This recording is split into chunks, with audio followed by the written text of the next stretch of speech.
I can only judge on what I've read so far, but I was saying to you beforehand, it is hard to impress me with first person present tense. Just lately, it's been harder to find really good examples. Wow. The Yeah, it's a tool. Yeah, It's a tool in the author's toolbox, and there's a reason for using it.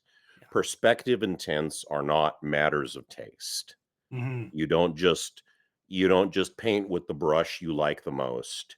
You paint with the brush that's appropriate to the kind of paint you're using and the kind of picture you're trying to draw.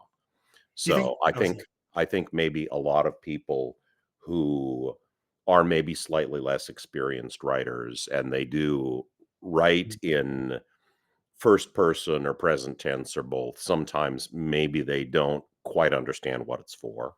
Mhm. Fair. Well, now I'm curious. What would you say in a nutshell if you could, quickly What are the summarize hard rules? what is it for? Well, it has to support the kind of story you're telling, and one of the sort of litmus tests I use when I'm talking to, like, editor or publisher types to see if they understand what tense and perspective are for, is I ask them, "Why is Dune written in third person omniscient?" Mm. And if they scratch their heads and say, "I don't know," or "He just liked it," then I don't really wanna work with that person. Because that's there's gonna be some friction. Yeah. My answer, and this is not the answer because I Mm. can't read Frank Herbert's mind, but this is my answer, and this is shows how I think about it, is Dune is a book about how politics and religion interact. And Mm, so you have this one situation that is being experienced differently by so many different people. And it's about politics, it's about faith, it's about belief, it's about the social aspects of large mobs. Mm. It's about church and state marching in the same direction.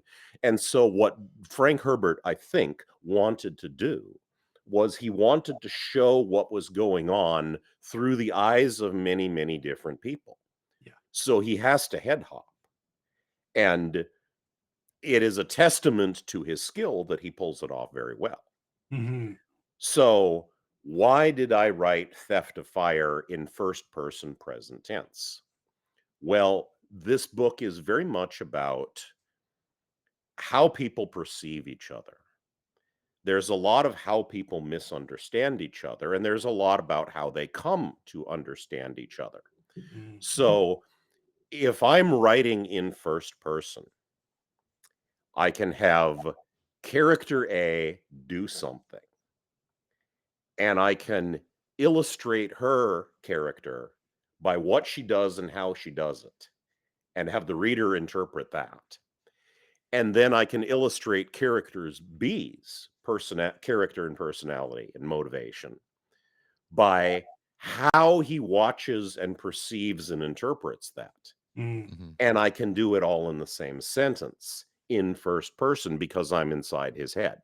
Yeah. So I can characterize two characters at once. And only first person really allows you to do that smoothly. I Mm. mean, maybe you could get into a little bit of that territory in third person, but third person is really more for if you have if you want to watch things from the outside, if you want to get a better picture of your main protagonist for the scene, or if you have a lot of characters that you're going to Mhm. work with. Mm. Gets very confusing working with a lot of characters switching viewpoints in first person. So Yeah. why did I do it in present tense? Well, as I said, a lot of the book is about misunderstanding. Mm. If you write in past tense from a viewpoint, then that character is speaking with the benefit of hindsight. Mm. So they're going to be speaking from a place where they understand better what was going on than they misunderstood at first. And I didn't want that. I wanted to create this sensation where the reader maybe figures out what's going on with these 2 people a little more quickly and a little more completely than the characters themselves do.